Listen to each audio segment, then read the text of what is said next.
2016 December மாதம் அப்போது சென்னை பெருநகர காவல்துறை ஆணையராக இருந்த ஜார்ஜ் தமிழக உள்துறை செயலாளருக்கு கடிதம் ஒன்றை அனுப்பினார். அந்த கடிதத்தில் சென்னை செங்குன்றத்தில் சட்டவிரோதமாக செயல்பட்டு வந்த பான் மசாலா மற்றும் குட்கா குடோன் உரிமையாளர்களிடமிருந்து 2011 முதல் 2016 வரை மாதந்தோறும் 20 லட்சம் ரூபாய் லஞ்சம் பெறப்பட்டுள்ளதாக குறிப்பிட்டு பரபரப்பை ஏற்படுத்தியிருந்தார்.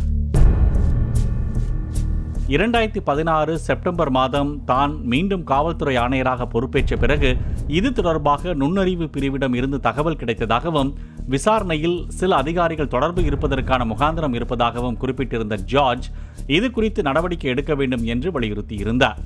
இந்த கடிதம் தொடர்பாக 4 மாதங்களுக்கு பிறகு லஞ்ச ஒழிப்பு பிரிவு அதிகாரிகள் விசாரணையை தொடங்கியுள்ளனர். சட்டவிரோதமாக செயல்பட்ட அந்த பான் மசாலா குடோனில் ஜார்ஜ் அந்த கடிதத்தை எழுதுவதற்கு முன்பு 2016 ஜூலை மாதம் வருமான வரித்துறை சோதனை நடைபெற்றது. இந்த சோதனையின் போது முக்கிய டைரி ஒன்று கைப்பற்றப்பட்டதாக கூறப்படுகிறது.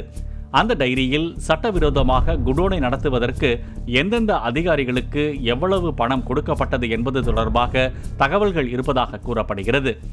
சட்டவிரோத குட்கா குடோன் மாதவரம் காவல் மாவட்டத்திற்கு உட்பட்ட பகுதியில் செங்குன்றம் காவல் நிலைய எல்லையில் இயங்கி வந்துள்ளது.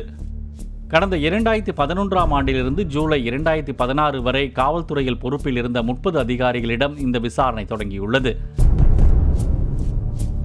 இந்த புகார் கடிதத்தை எழுதிய ஜார்ஜ் உள்ளிட்ட 4 காவல்துறை ஆணையர்கள், 6 கூடுதல் ஆணையர்கள், 5 வடக்கு மண்டல இணை ஆணையர்கள், மாதவரம் காவல் மாவட்டத்தில் பணிபுரிந்த 6 துணை ஆணையர்கள், 3 உதவி ஆணையர்கள் மற்றும் 6 ஆய்வாளர்கள் இந்த விசாரணை வளையத்திற்குள் வருகின்றனர்.